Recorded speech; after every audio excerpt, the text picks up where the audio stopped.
but you have to allow me to share the screen.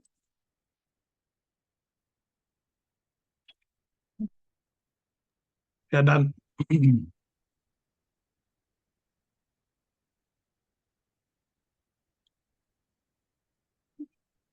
All right. So, good morning, everyone. Let's start today's session.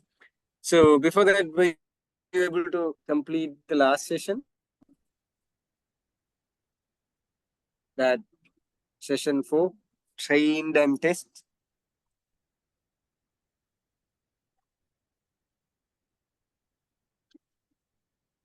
Logi, when you are doing practicals, let them connect 50-50 onto the networks. Announce that.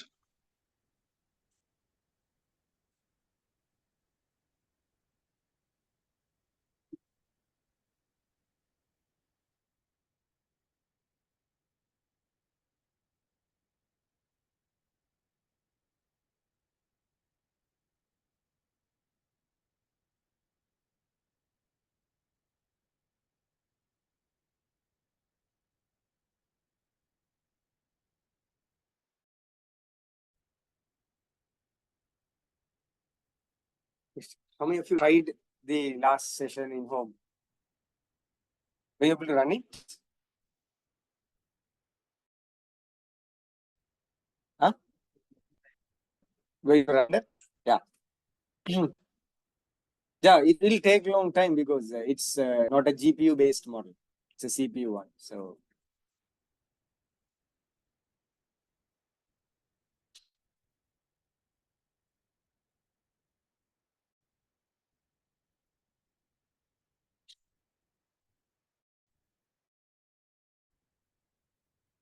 there's a power socket here.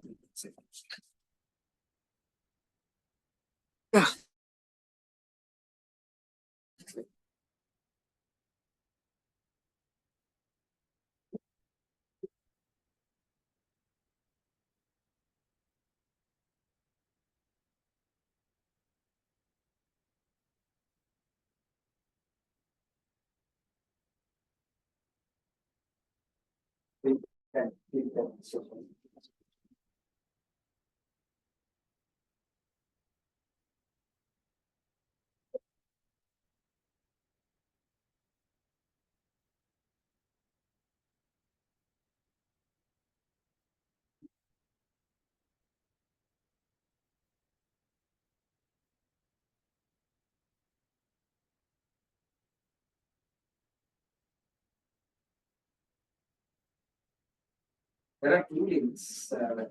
Someone can log into the second link. Very fast. ST1, HT81. Yeah.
Okay, so let's begin. So I hope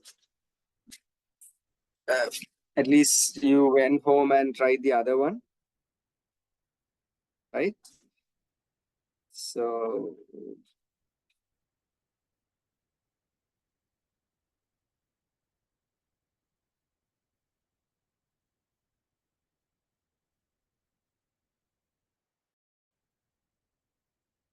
were you able to run that last week? It went well, right? Okay. So anyone faced any issues running that last week session in home? No, it went well. Okay, good. So that will be slow because we know we are using a CPU based VM, right? CPU based VM means we know the metrics are getting multiplied each time. So in that case, the CPU based VM, it load 4 numbers, multiply, store it, get 4 numbers, multiply, store it. So it takes longer time. So because the image that we have used 100 by 100 metrics, 100 by 100 metrics. So getting all those things into 3 layers, getting the weights and everything, it's going to be really hard for the machine. So the CPU VM is become very slow due to that reason. So today we are going to use a GPU VM based platform. So if you see here in this corner, so here we have connect to a host time T4, right? So you can see over here in the website link. So this is called Google Colab. So this Google Colab is basically implemented by Google to do programming in online. So when the AI got introduced, they realized the importance of the GPU. So they also have given a certain GPU access for free, right? So we can use a certain amount of GPU runtime for a day in this Google Colab, right? So if you want to do a huge training session, let's say you are going to train a large language model, you can't do it in Google Colab because this T4 GPU is not sufficient. So it's going to take a long time to run. So if it's taking long time, you exceed the allocated runtime for per day and it will expire. So then automatically it will transfer to the CPU EM. So then it will take years to train if it's an LLM, right? So it's not feasible. Sometimes it gets stuck and stop at the middle. So what we have designed is we thought about these stuff since most of the laptops my laptop even doesn't have a GPU. So we created the tutorials where we can actually run within this platform, GPU within the runtime and everything. And also, since it's a tutorial, so we have limited the epochs, training epochs. Epochs means what? Training cycle, right? You get the input, multiply by the thing and get the output, check back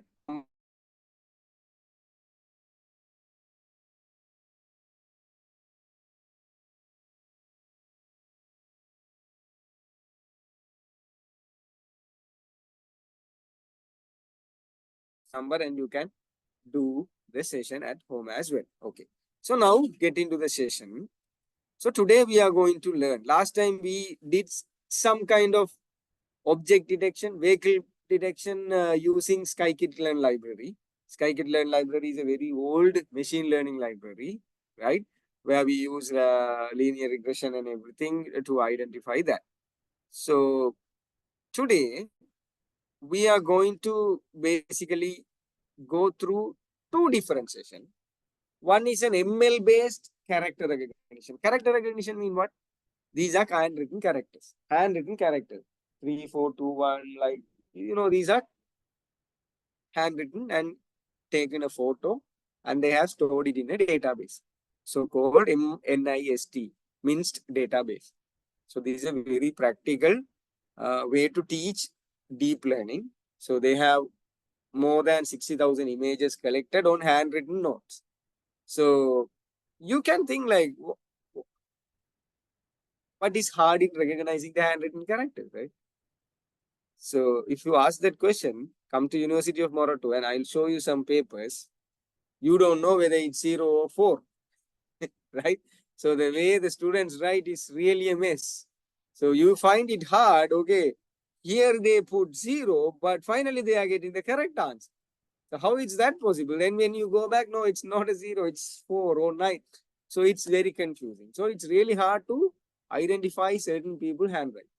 So here also you will find out certain handwritings in that case. Okay, you can't even judge whether it's 5 or 4 or 3, but the model also get confused. So let's try our best to train this machine to recognize these handwritten characters. So we are going to do it in 2 ways. First approach is machine learning approach. Machine learning approach means what? We extract the features, we do the feature extraction and give the model, okay, learn this and do the task, right? Second approach is going to be deep learning based. Deep learning based mean what? We don't do the feature extraction and everything. We just give the image as it is and say, you do the feature extraction, whatever the thing in your side, and you do that training, learn by yourself. So this is the 2 different things. One is machine learning based approach or neural network based approach. Other one is deep learning based approach, right? So today we are going to use these 2 sessions to understand how the deep learning differs from the machine learning approaches. Okay. So what you see here are the handwritten characters. Here also you can see a different people write different numbers in different ways. So here it can be a 6 or a 0. So here you can see the 1. This is 1, but I don't know how anyone can write a 1 like that. But yeah, there are a lot of people write that. So I did a small project in, not I, my student did a small project, doctor's handwritten character recognition. You know, it didn't even improve. He didn't collect much photos, but he were able to achieve around 60%, but it's not even accurate. You can't go with the 60% handwritten to the pharmacy and say, then they might give a wrong prescription, right? Medicine. So, but it is possible if you have a lot of images, right? So then we don't want to put that, so the model will be able to recognize the handwritten thing.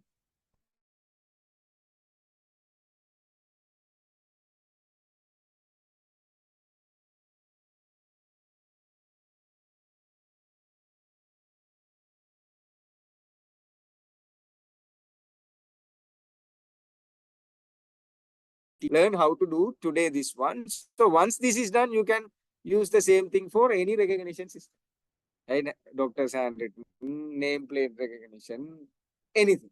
Right? It's just a character. Whatever the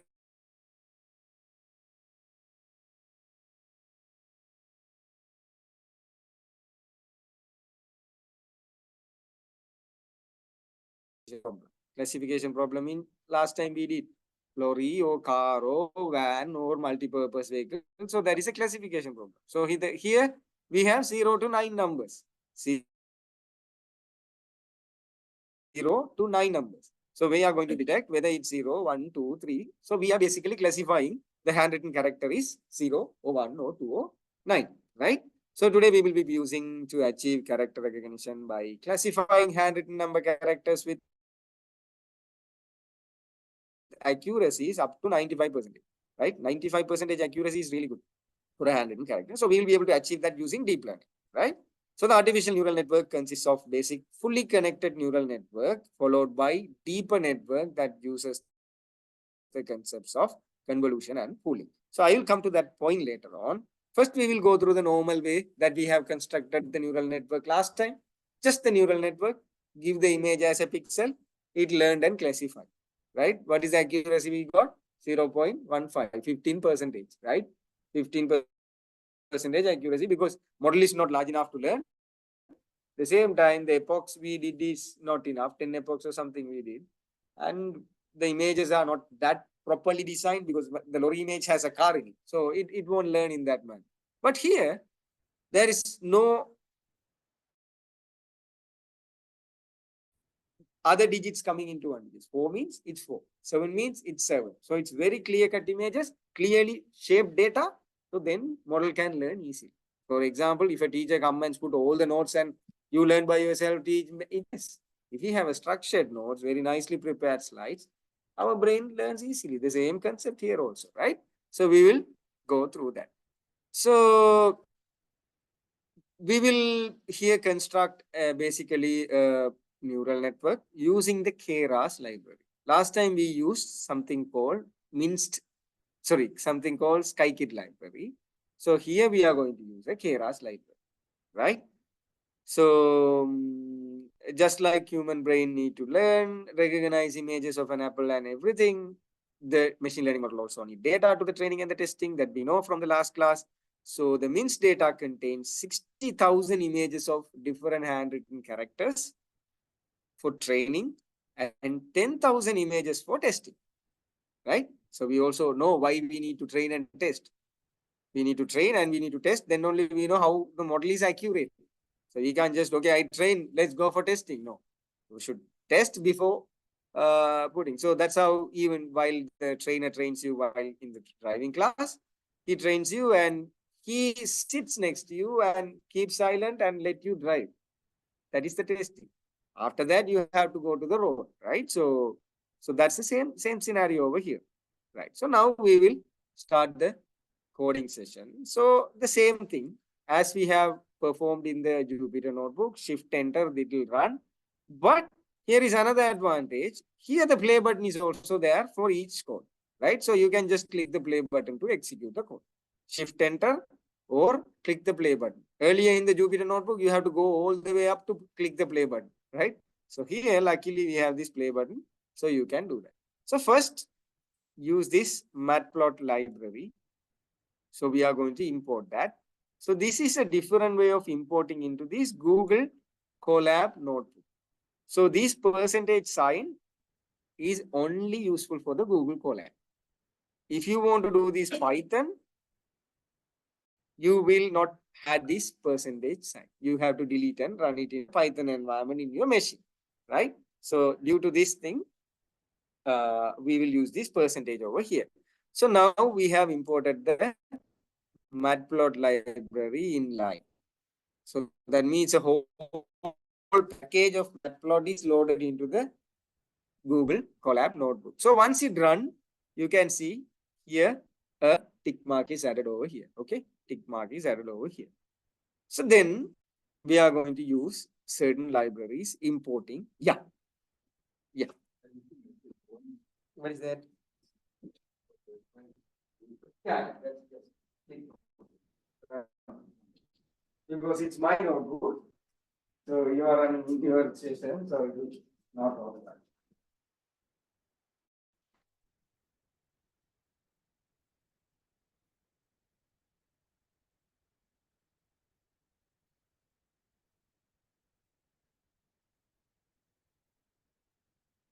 This is the first time we are using it.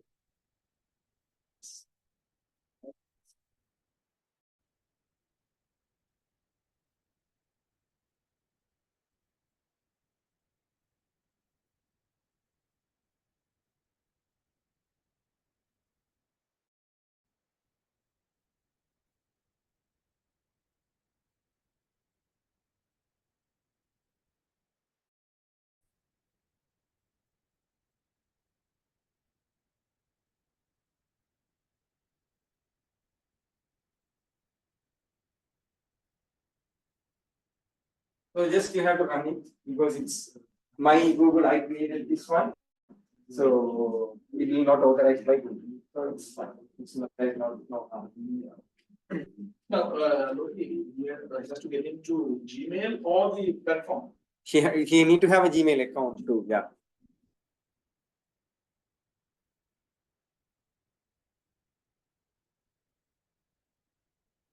If you see these libraries, already we have seen the first three libraries, right?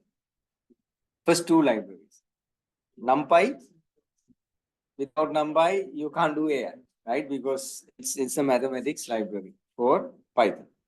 Matplotlib PLT, we already have seen it. We have used it in the week 3 to display pictures, plots, and everything. Even week 4, we displayed this library, use this library to display the loss curve, right? Loss curve. Random. What is this? Random. Import random. This is a new library that we are going to use. Basically, this is used to create random numbers, right? So if you use random library, that library is the one which is going to use to create random numbers. So if you want to select 60,000 images, randomly select certain images to display means, so this is the library we are going to use, right? You have 100 images, randomly you want to select some numbers and display it into the platforms. How you do that? So we need to have this random library to do that, right? So the library is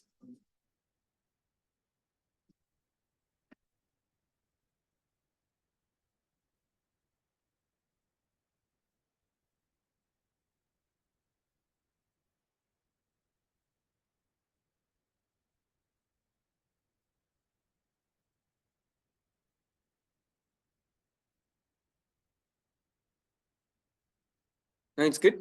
All right. All right. So the first thing we have imported this one. Second one, we are going to do this thing.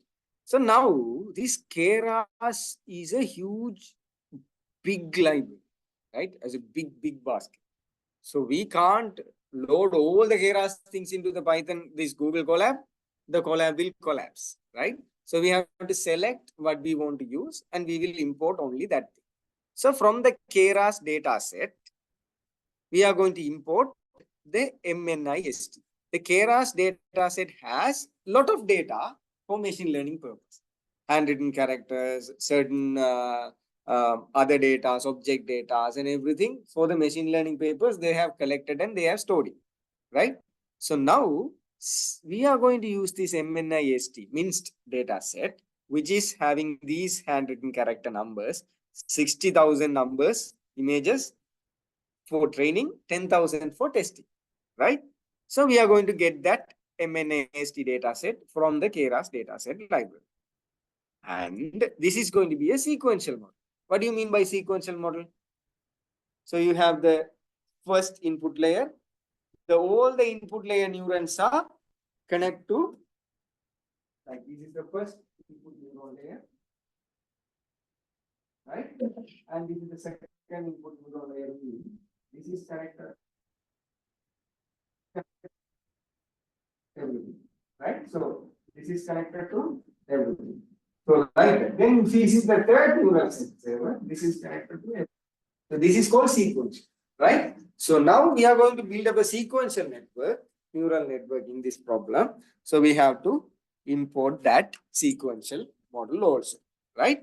So there are many other non-sequential model as well. So there is certain thing what we do is we don't care certain neurons need to be there. So for example, I'll come to that point. So why we do not need fully connected layers in certain problems, right?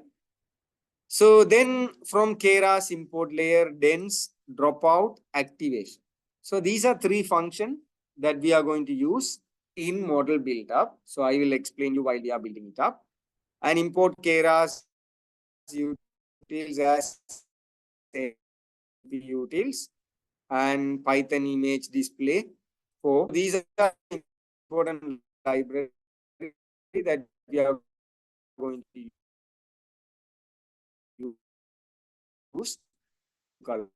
You run it, it's running, you can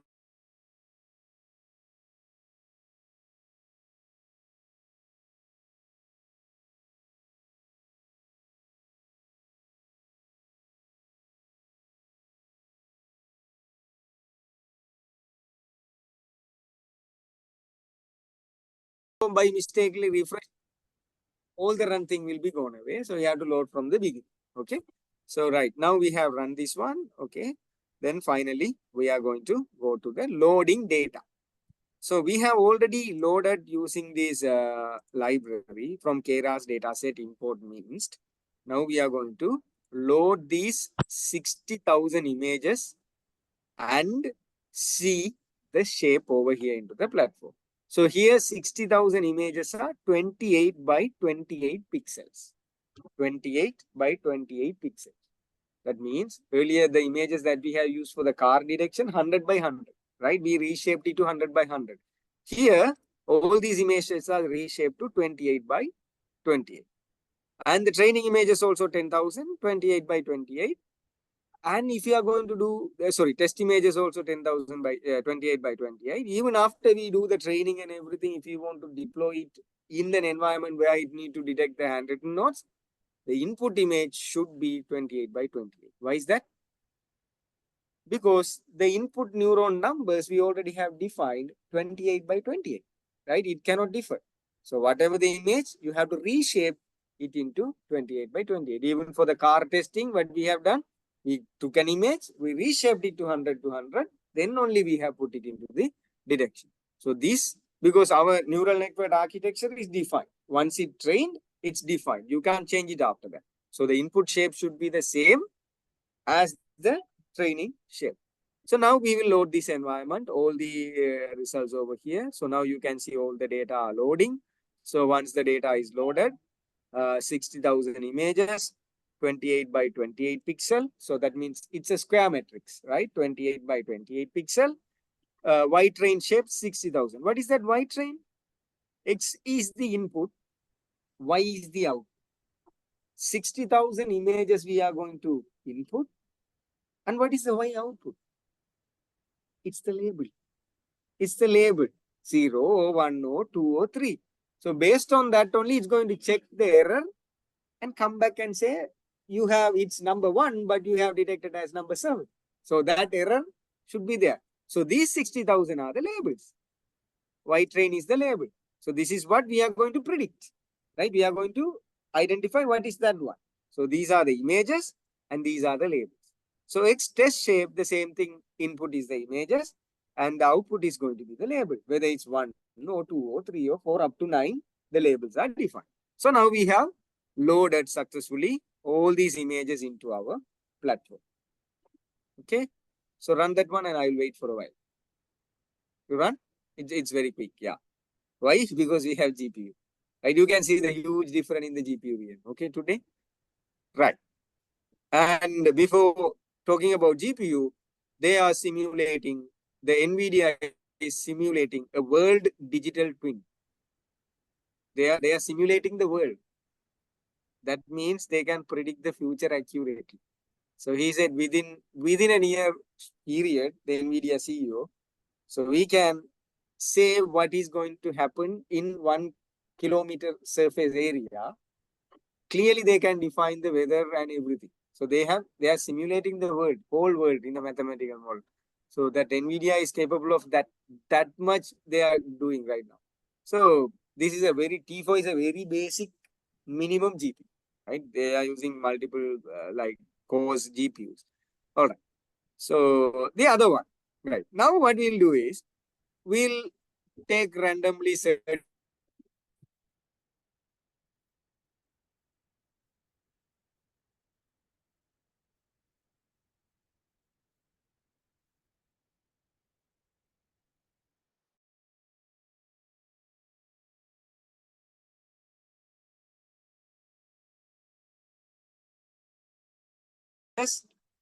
and this random. I'm going to select randomly from the training data set, right? So where we use the random library for this purpose. So that random randy. And the image show, we have already seen it. And the CMap gray color image and plot title, we already have used this in the MATLAB plot. So now we will run that code and see certain numbers. We are going to select certain numbers. All these numbers are defined by 28 by 28 pixels, 28 by 28 pixels. The class name is the one that is defined as the Y over here. We call it as the labels, right? Class name. So this is class 3, belongs to class 3. See the number? I will say this is more or less close to 5, right? And this is 7, okay.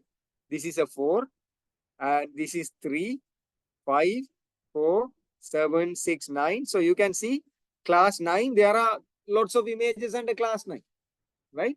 So what they have done from randomly, they have selected from certain classes and displayed over here. If you run it again here you can see 374. I'm going to run it again.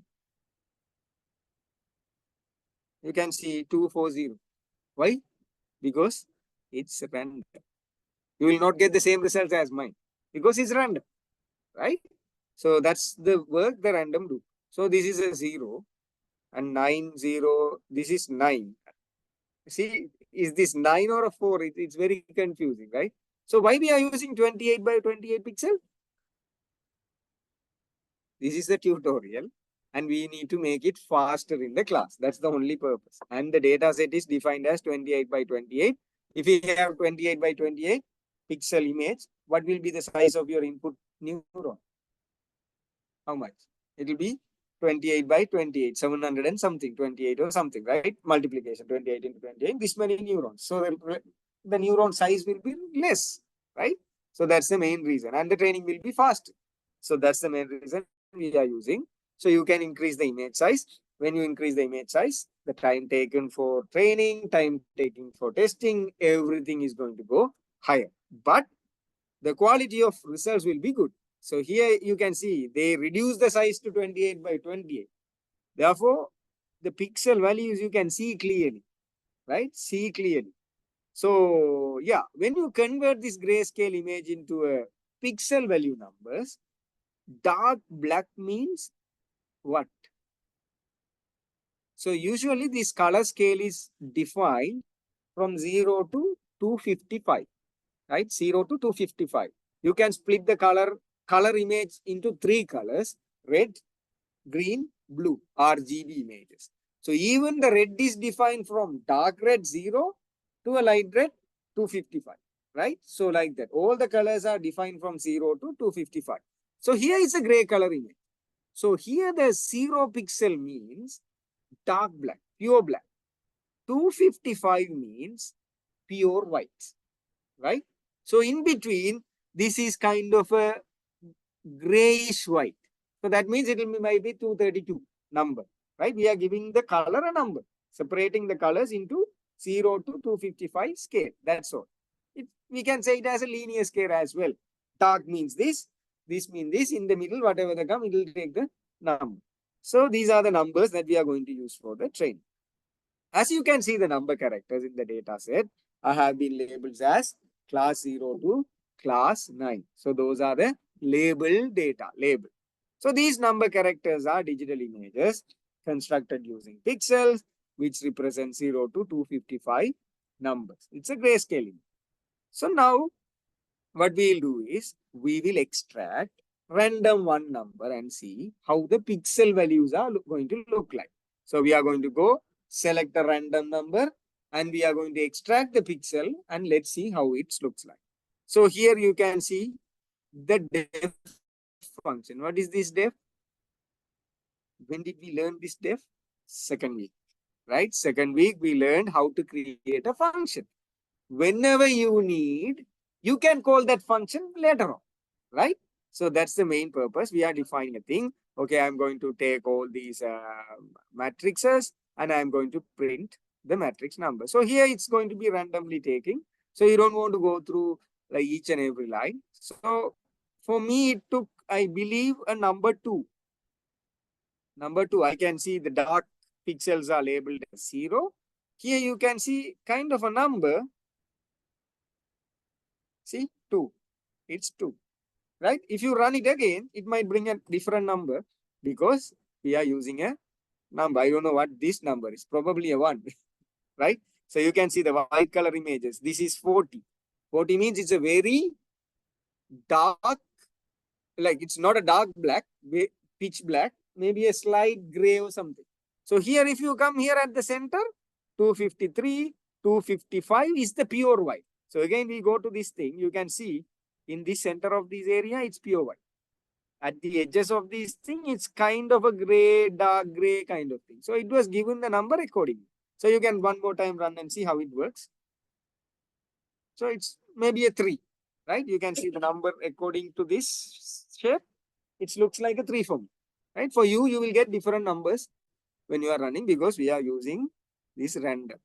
From the extrain, we are selecting some random numbers and extracting the pixels. The same code we have used, extracting the pixels and see it in the Python program, Jupyter Notebook, right?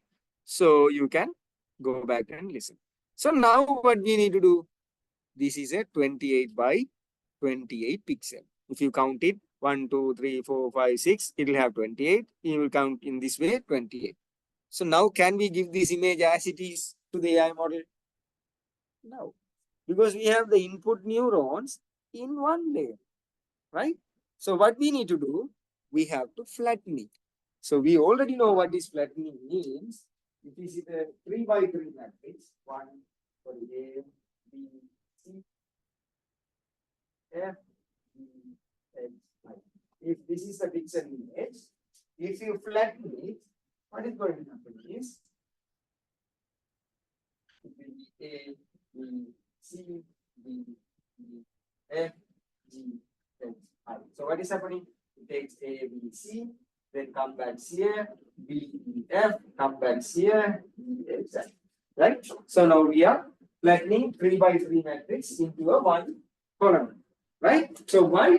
Because we are going to use this, right? This as an input. So this many numbers, if I'm going to use this matrix to do something with the neural network, I should have totally 9 neurons, right, in the input layer. So now I'm having 28 by 28 matrix. So how many input neurons that I need? 28 by 28, right? 28 into 28. So let's do the flattening now, because we need to do the flattening. Then only we will be able to do that thing. So let's do the flattening. So that means 784 pixels, right? Total. So 784 pixels mean what? We are going to have 784 neurons in the input layer, right? So that is the main thing. So this is the pooled feature 110, 421, 021. If this is the matrix, means when you flatten it, it will come 110, then come back from here 421 and come back here 021. So now what is going to happen if I am going to do this thing? It will fill 0, 0, 0, 0, 0, 0, 0, 0, 0, 0, 0, then come back again here 0, 0, 0, 0, 0, 0, 0. Come back here 0, 0, 0, 0, 0, then fourth column 0, then after that here, then it come from here 0, 0, 0, 0, 3, 61, blah, blah, blah things and come back 0. So like that is going to create 784 numbers, right? So now this is how the flattening happens.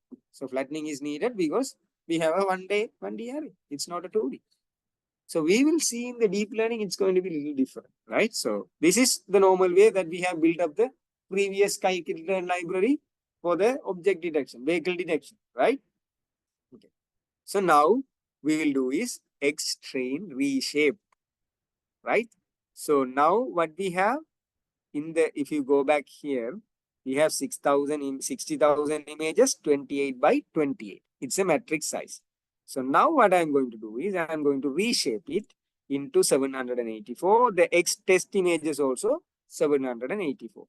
So, and I'm going to change it into a 32-bit floating point number. So floating point number means what? So the computer in our CPU, GPU or whatever, the numbers are saved in 32-bit floating point numbers, right? It's not saved as 10. When a number 10 is multiplied by 5, it's not in the same way, right? So the computer multiplies 1 and 0. Computer language is 1 and 0. So it's need to convert it into binary. That binary number is loaded into the CPU. Then this 5 is converted into a binary that needed into the GPU. Then it's multiply and the results is in binary. Then we convert it.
So what we need to do is we need to downsize it. So downsizing means what we basically do is these weights numbers are stored in 32-bit floating point number. If is a weight is 0.5, that 0.5 is stored in a 32-bit floating point number. Certain time that's it. This 32-bit floating point number is too large. It's a numbering format. To save that 0.5, we don't want 32-bit floating point number. So what we do is we downsize it. So that is called as quantization. So we bring this matrix basically into 4-bit floating point numbers, 2-bit floating point numbers. So that means we need a 32-bit floating point larger space to store one weight. Now it's reduced to a smaller size to 4-bit. So that means automatically we are bringing the size of the GPT to a small size where we can host it in our computer. So basically GPT cannot be hosted in computer, but there are, because GPT, how many numbers, like 70 billion or like trillion parameters, right? We can't say all the things, but there are small large language models. We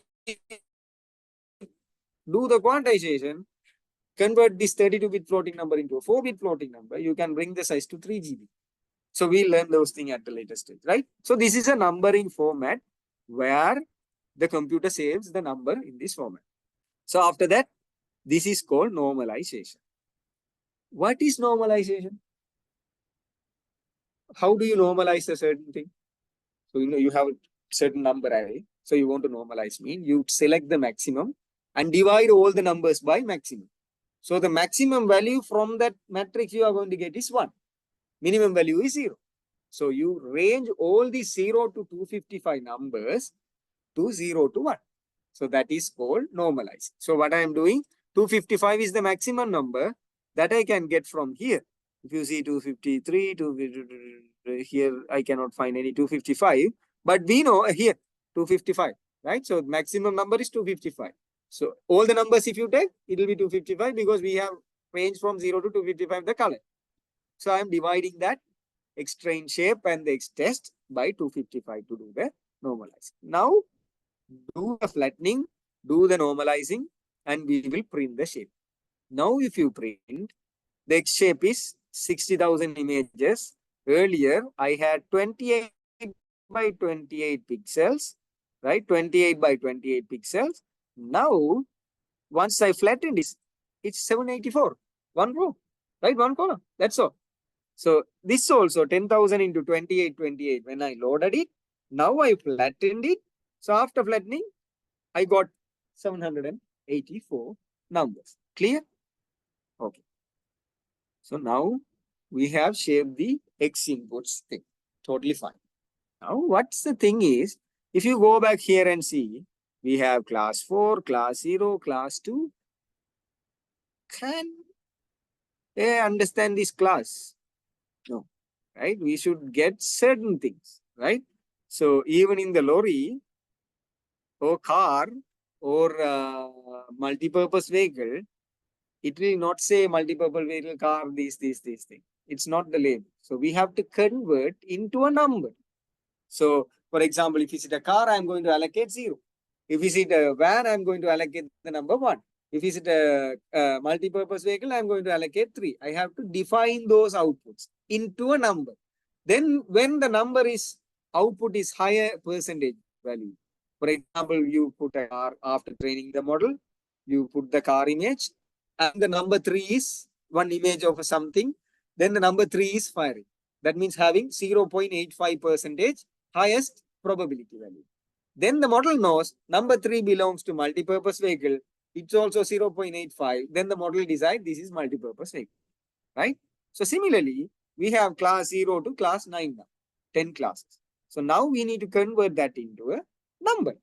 So that's what we are going to do. For example, if I have a 0, so this is the output neuron size, right? I have 1, 0, 0, 0. So if is it a 0, if is the handwritten number character is 0, so the output neuron should fire 100% for the first point, because output neuron is going to be like this. So we are going to have 10 output neurons. 1, 2, 3, 4, 5, 6, 7, 8, 9. So this is for 0, this is for 1, this is for 2, this this is for 3, this is for 4, this is for 5, this is for 6, this is for 7, this is for 8, this is for 9. If you, after training, when you put the input image, if this image, this neuron is giving 85%, right? 8.85 output. So that means the model will design, this is 4, right? So I am going to give the neuron numbers exactly because I have class 0, class 1, class 2. So I need to define what is class 0 means, what is class 1 means. So that's what I'm going to do. For example, if you see 1, the neuron layer output should be 0, 1, 0, 0, 0. But will it be 0, 1, 0, 0, 0? Very rarely, because AI cannot be 100% sure.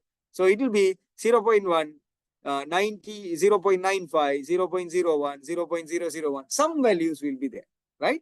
But the detected output will be having the highest value, right? So now 2 means 001. If the third neurons have the highest value output, probability value, so AI will decide that is number 2.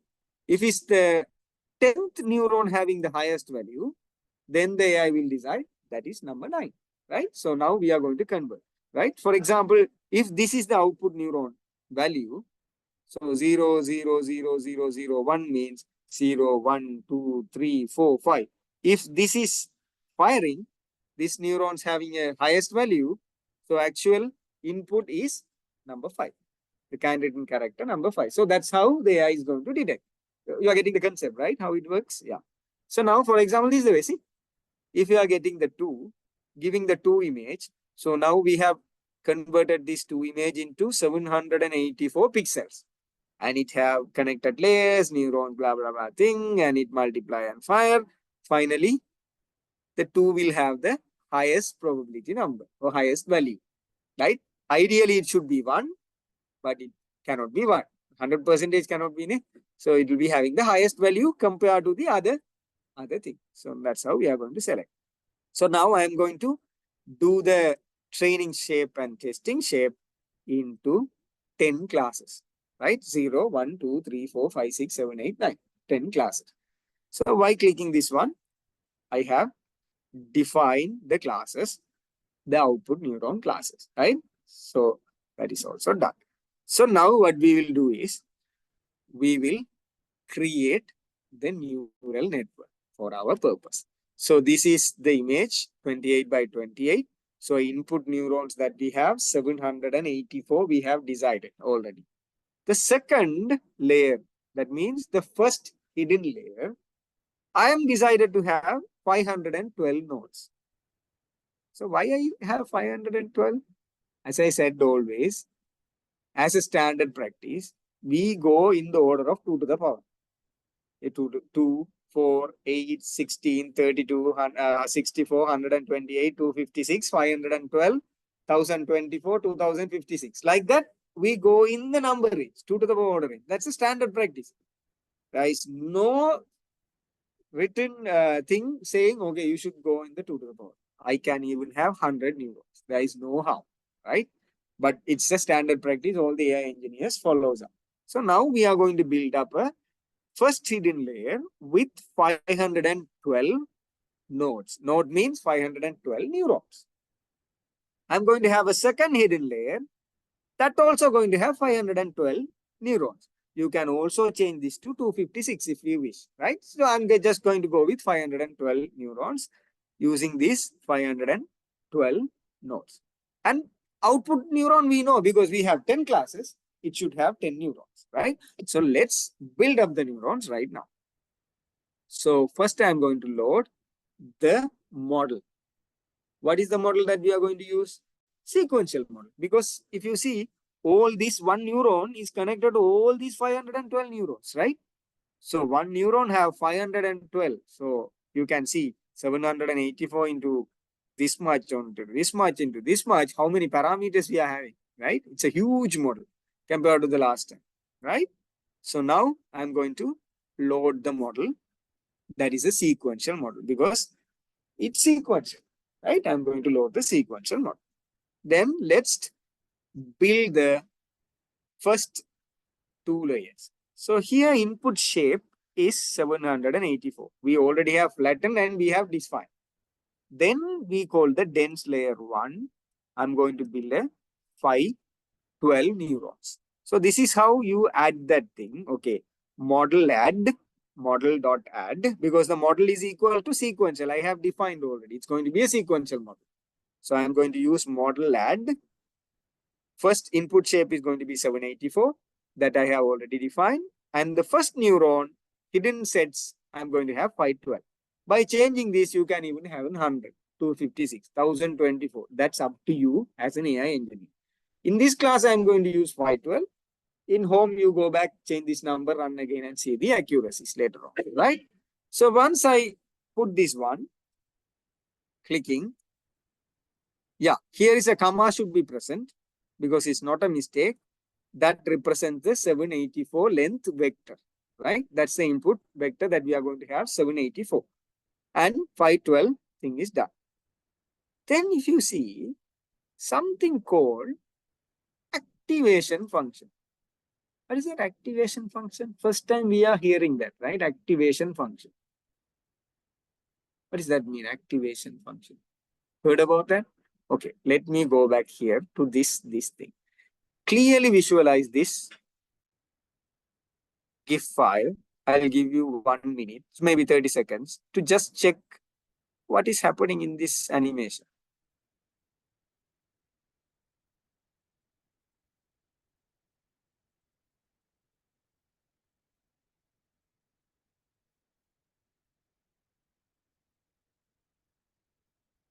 So if you clearly observe in this thing, certain pulses are 0, green color here, right? Green color. That means whatever the pixel have the value, most of the pixel are dark black in our number. So those are not 0. Those are 0, 0, 0, right? 0, 0, 0 value means it will not have a green color. Whatever the green color here, it has a positive value, 0 to 1. Why? Because we have divided by 255 already. 0 to 255, we have divided by 255. So all the numbers bring down to 0 to 1 now, scale down to 0 to 1. So these greens have certain values from 0 to 1, not 0, greater than 0 and equal to 1, right, up to 1. Then the second neuron, if you see here also some things are green, some things are black. What is that? And here also, if you see, randomly, certain things are green, certain things are black, right? Here, if you see, one thing is green, right? One thing is green, but it's not be the real case. There will be certain things. Why is this meaning means?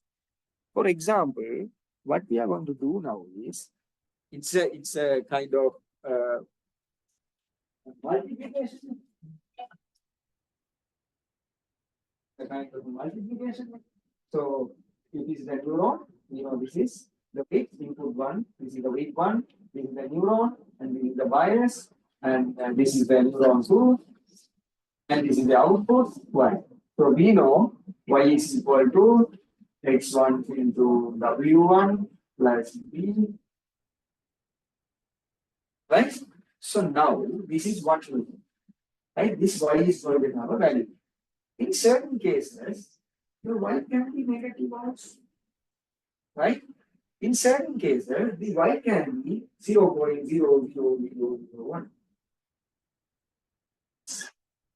This y is going to go to another neuron, let's say. You think this is output? No. Right? So rather than keeping this number 0.000001 or the negative numbers as an output, what we can do is we can bring down to 0.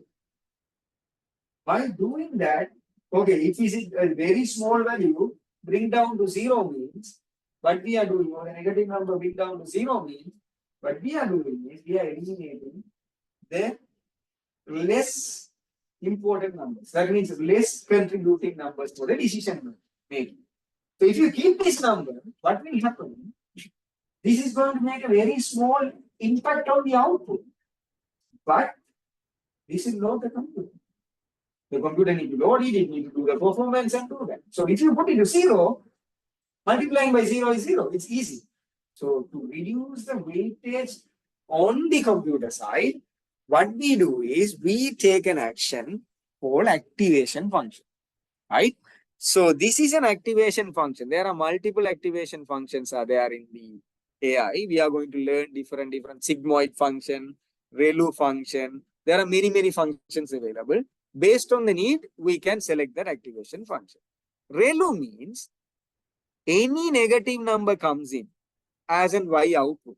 This, let's say this multiply and this is getting the multiplication output here.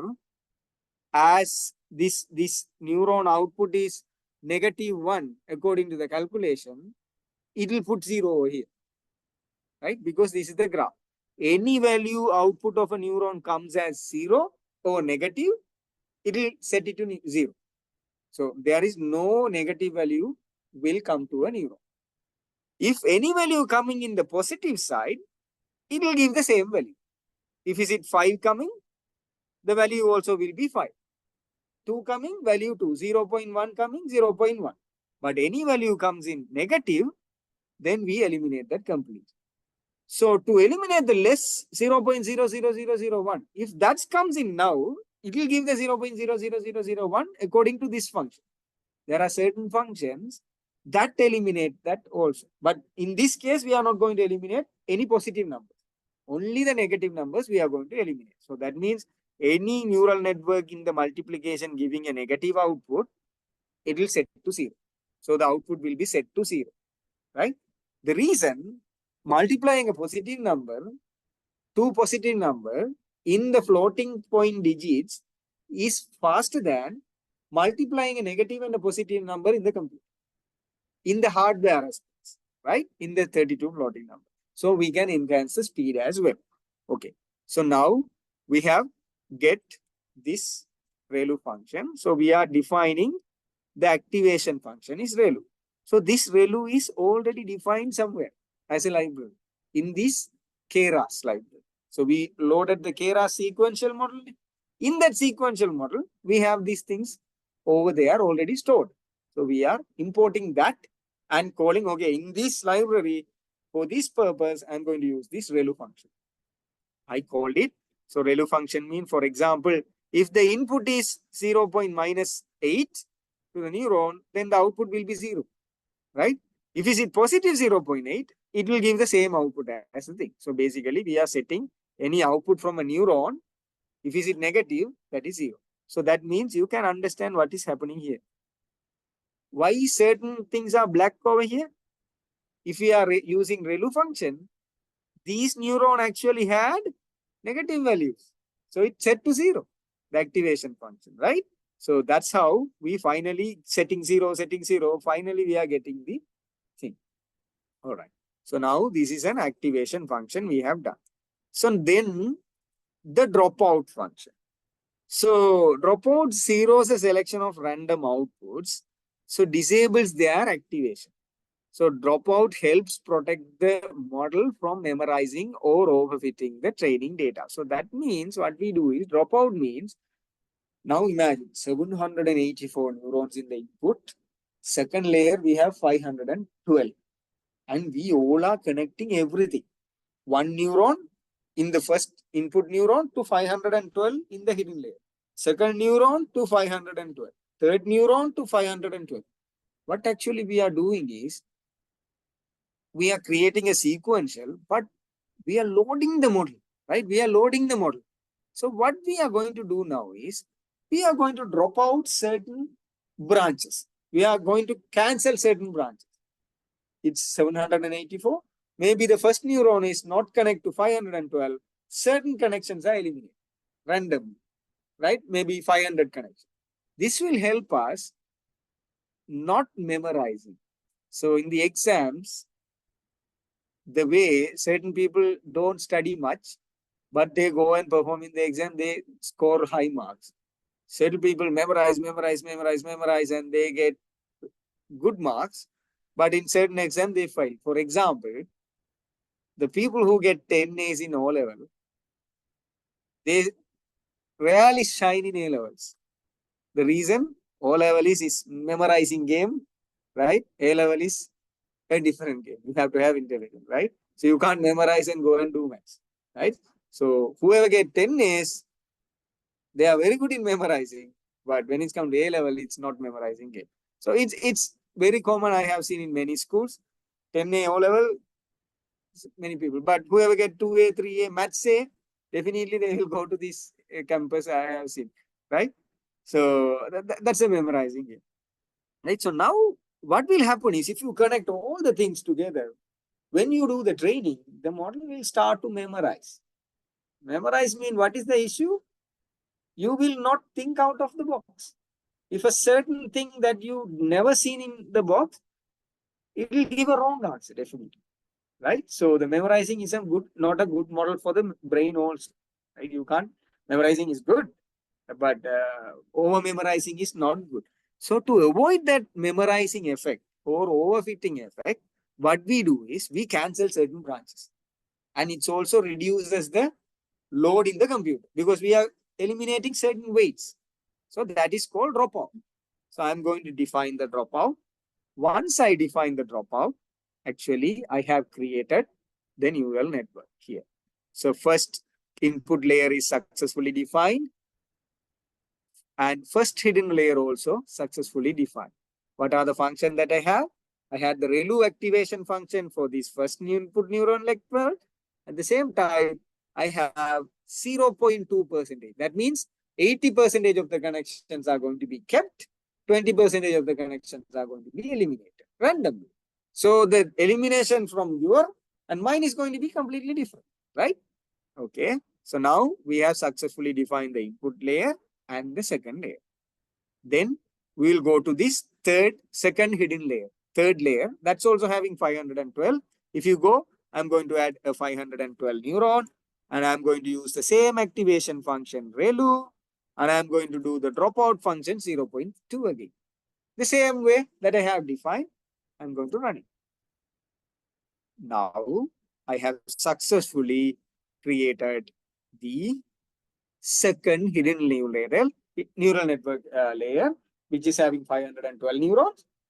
Value activation, that means minus means 0. Whatever the value positive, it's going to keep it as positive. And dropout 0.2%. That means 20% of the connections will be eliminated randomly, right? Dropouts. Then I'm going to add the final layer. So that is model at dense 10. Because I know I have 10 classes. Definitely this output should be 10 classes. We already have defined the 10 classes, right? 0, 1 to 9. So then I'm going to add the 10th layer. So here, again, the 10th layer, I am not using the ReLU activation function. For the 10th layer, I'm going to use the softmax. Softmax is an other kind of activation layer. I can show you the graph here.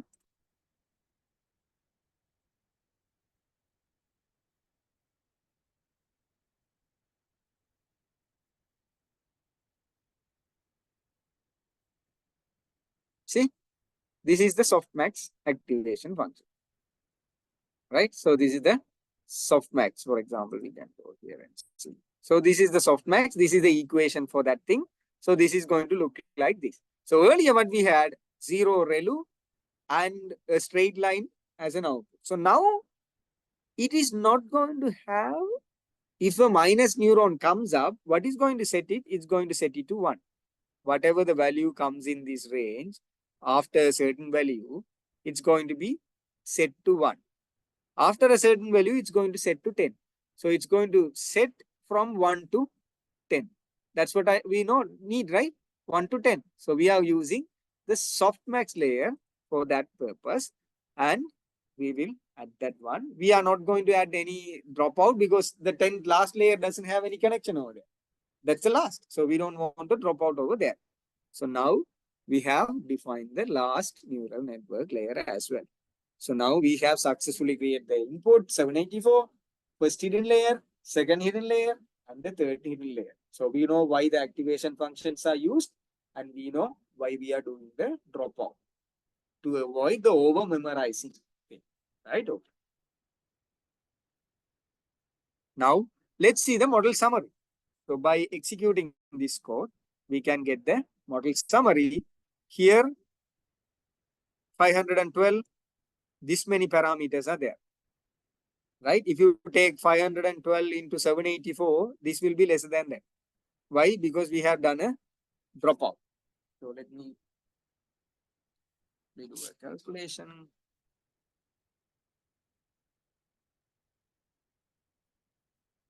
Yeah. So this thing. And parameters means not only the thing, it has the biases also. It has the biases also. Adding the biases is called parameter.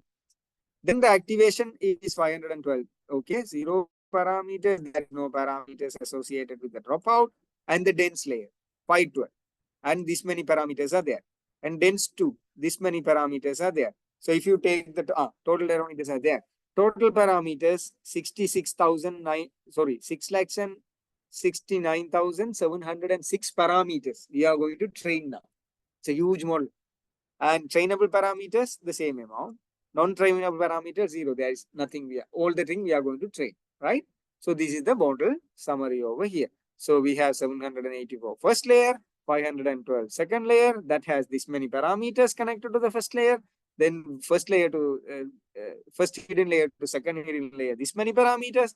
Second hidden layer to the last layer, output layer, this many parameters. So we are going to train all these parameters. So now what we'll do is we will go to the training session. So the training session, what we need importantly, we need to find out what is the optimizing function, right? And what is the metrics that we are going to take into action, and what is the error function, right? We calculate, predict the number, and see whether it's right or wrong. And we calculate the error, and we combine all the error in the training parameter and come back and say the model, this much error you have. So you have to change the weights accordingly, right? Then the model changes the weight and calculate the error and come back and communicate with the model and the weight changes. That's how the training happened. So we need to have a loss function. We have learned about a loss function called in the first class error function, mean squared error function, right? So here we are going to use a categorical cross entropy. So these are mathematical functions. We don't want to know much about that. Just go to ChatGPT, ask what are the loss function available. It will give maybe 20, 30 loss functions. Select one and replace it here. You can see the results difference. Okay. So certain function, certain loss function works better. The way we calculate the error, right? That's all. Optimizer means how we are going to search the minimum, right? We have to optimize the error, right? We have to optimize the error. That's the thing. Finally, reduce the error at the output. So how we are going to come? So that is defined by the optimizer function. So this is called ADAM.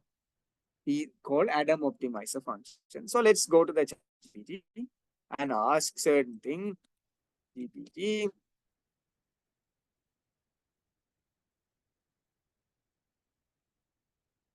Okay. So here, name few optimizer function in AI. SGD, ADE, root mean square propagation, adaptive gradient, blah, blah, blah, blah. There are a lot, right? These are few. If I say, what about ADAM? Yeah. So short for adaptive moment estimation. So this is an optimization function.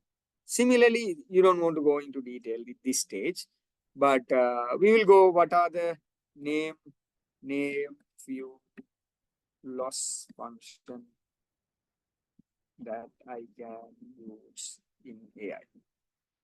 So you can see. Mean squared error, this is the one that we have learned in the first class, right? So this is MA, mean absolute error, Huber loss, entropy loss. There are thousands of loss functions. All are like complicated mathematics, right? We don't want to go deep dive in. So in this case, we are going to use a loss function. Why the loss function is needed? When the output is given by the AI, we are going to calculate the error. So that total error is going to be communicated back to the AI model to change the weights. To do that, we are going to use this cross-entropical error method. Optimizer, how we find the optimum value of weights. So that is an optimized function, ADAM. So the metrics that we are going to see is accuracy metrics, right? So now we will run this code. We are defining the parameters, categorical loss function, Adam optimizer, and accuracy is the matrix that I'm going to check right now while doing the training. So now let's start the training. Before that, yeah, I have to define the like plot. I'm going to plot the loss function also. So I'm going to create a plot loss def function. So this is the loss, error or loss, number of iteration, how many number of iteration in the x-axis, y-axis is the loss number. So I have created a plot function where I'm going to call that plot function over here. You know why the function is called, right? You can define it anywhere and you can call whenever you want. So I'm defining it over here and I'm going to call it over here. And this is the training function over here. So you can see X train, Y train, batch size is 32, epochs 10, verbose 3, right? So basically, the epochs is 10 means 10 cycle we are going to train. 10 cycle we are going to train. Size 32 means, batch size 32 means we are going to divide these 60,000 images into 32 batches. You can't do the training with all the 60,000 images, right? So what we do is we randomly select batch by batch and we are going to do one training and calculate the error and select the second batch and do the training and calculate the error and communicate. Select randomly third batch, communicate. Like that for 10 times, I'm going to use 10 different batches out of these 60,000 images. I have 60,000 images in total for training. But I'm not going to use 60,000 images for all the 10 epochs. I'm dividing into 32 batches, selecting a batch, and train first iteration and calculate the error, come back and change the weights according to the Adam optimizing function. Then selecting the second batch, come back, do the training, calculate the error count. So like that, 32 batches I'm going to define for 10 things. So now let's run this one for the training. So you will understand what is going on. While the training is going on, you can see. So the epoch 1 is started. So first training cycle is started, right? So you can see epoch 2. First training cycle is done. First training cycle is done.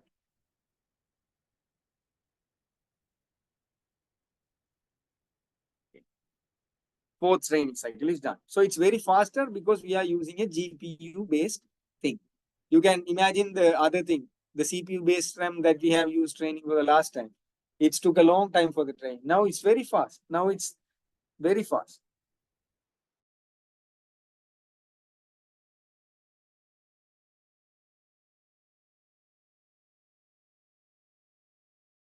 Batch training, right? So something like that. So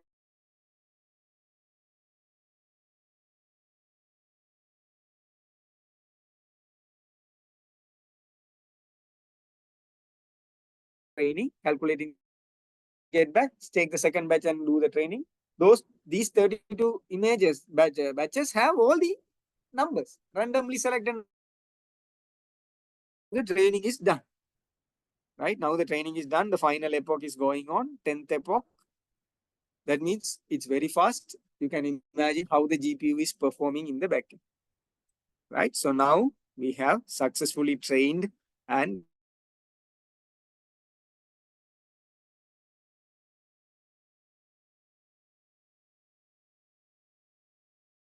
0.0. What's there?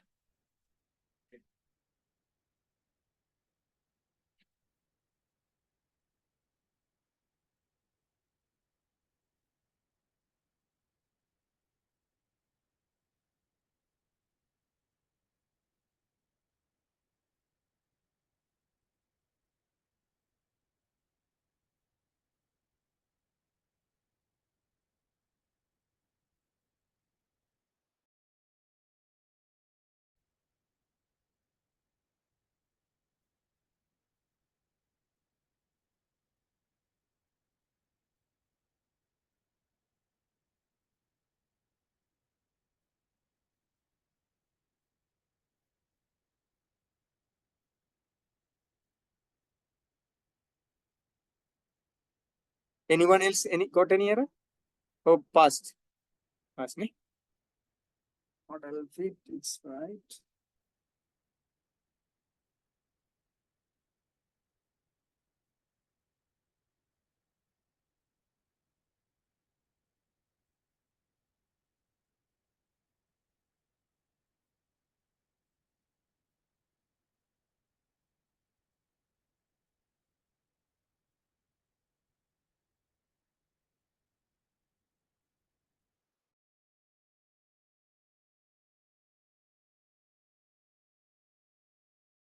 It by any chance? No, right?